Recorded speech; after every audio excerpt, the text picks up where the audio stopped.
আচ্ছা, আজকে সকাল থেকে একটা খবর হয়তো আপনারা অনেকে দেখেছেন, সেটার কারণে আজকে এই ব্রিফিংটা করা জরুরি হয়ে গেল। কারণ আপনারা অনেকেই দেখেছেন যে কিছু কিছু গণমাধ্যম প্রচার করেছে যে জাহাঙ্গীরনগর বিশ্ববিদ্যালয়ের ছাত্র সংসদের যে নির্বাচন সেটা স্থগিত করার জন্য একটা রিট করার খবর বেরিয়েছিল। সেটা আসলে সত্য নয়। আপনারা জানেন সেখানে সম্প্রীতির ঐক্য নামে যে প্যানেলটি রয়েছে তার যে ভিপি পদপ্রার্থী অমর্ত্য রায়, তার প্রার্থিতা হঠাৎ করে বাতিল করে দেওয়া হয়। জানেন আপনারা যে সবকিছুর একটা সময় থাকে, অর্থাৎ প্রার্থিতা যখন হয়, ভোটার তালিকা হয়, প্রার্থিতার যাচাই বাছাই হয়, যাচাই বাছাই শেষে আপিলের একটা সুযোগ থাকে। এই সব প্রক্রিয়া শেষ হয়ে যাওয়ার পরে নির্বাচনের অল্প কটা দিন আগে গিয়ে হঠাৎ করে অমর্ত্য জানতে পারেন যে তার প্রার্থিতা বাতিল করা হয়েছে। এখানে কোনো পর্যায়েই তাকে কোনো শুনানির সুযোগ দেওয়া হয়নি, কোনো চিঠি দেওয়া হয়নি যে আপনার প্রার্থিতা বাতিল করা হবে। এই সব কিছু ব্যত্যয় ঘটিয়ে বিশ্ববিদ্যালয় কর্তৃপক্ষ তার প্রার্থিতা বাতিল করে। তিনি এই কিছুক্ষণ আগে এই রিট আবেদনটি দায়ের করেছেন।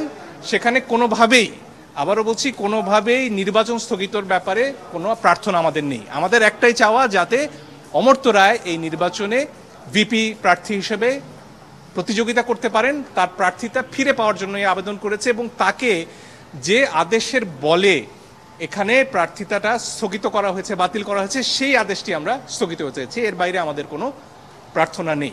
আমাদের আশা, কালকে আশা করছি আমরা এই রিটটির শুনানি করতে পারবো এবং তখন আমাদের বিশ্বাস যে হাইকোর্ট বিভাগ এই শুনানির শেষে অমর্ত্যকে জাহাঙ্গীরনগর বিশ্ববিদ্যালয়ের ছাত্র সংসদ নির্বাচনে অংশ নিতে দেবেন, প্রতিযোগিতা করতে দেবেন। এখানে অদ্ভুতভাবে তাকে অনিয়মিত শিক্ষার্থী বলা হচ্ছে, যেখানে আপনারা জানেন যে অমর্ত্য বিগত ফ্যাসিস্ট সরকারের আমলে খুবই প্রতিবাদী একটি গ্রাফিতি আঁকেন এবং তখন তার উপরে চড়াও হয় তৎকালীন বিশ্ববিদ্যালয়ের প্রশাসন।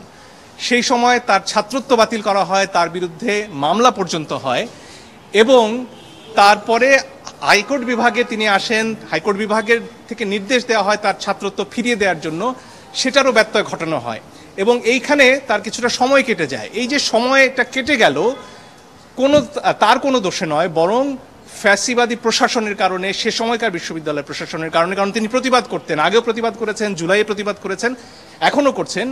সেই কারণে এই যে একটা মাঝখানে একটা সময় কেটে গেল, সেটাকে কারণ দেখিয়ে আজকে বিশ্ববিদ্যালয় প্রশাসন বলছে তিনি অনিয়মিত ছাত্র। এবং আমি অবাক হয়ে দেখলাম কিছুক্ষণ আগে বিশ্ববিদ্যালয় প্রশাসন থেকে একটি সংবাদ বিজ্ঞপ্তি দেওয়া হয়েছে, সেখানে আমার মক্কেলের অত্যন্ত ব্যক্তিগত তথ্য, তিনি কোন পরীক্ষায় কি ফল করেছেন, এগুলো ফলাও করে তুলে ধরা হয়েছে।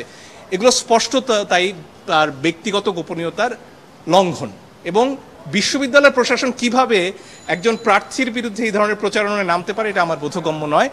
এবং এই অদ্ভুত কারণটি দেখিয়ে কোনো ব্যাখ্যার সুযোগ না দিয়ে এখানে অমর্ত্যকে তার প্রার্থিতা বাতিল করা হয়েছে এবং সেটার জন্যই আমাদেরকে আদালতে আসতে হয়েছে। হ্যাঁ, স্পষ্টতই সেখানে আছে। এবং সেই 6 বছরটা কখন? ছাত্রত্বকালীন। এখন যখন একজন অন্যায়ভাবে একজন শিক্ষার্থী বহিষ্কারের শিকার হন, সেই সময়টা কোনোভাবে এই 6 বছরের অন্তর্গত হতে পারে না। এবং সেই ব্যাখ্যাটা আমলে না নিয়ে এবং ব্যাখ্যা করার কোনো সুযোগ না দিয়ে এই আদেশটি দেওয়া হয়েছে, সে কারণেই আমরা আদালতে এসেছি।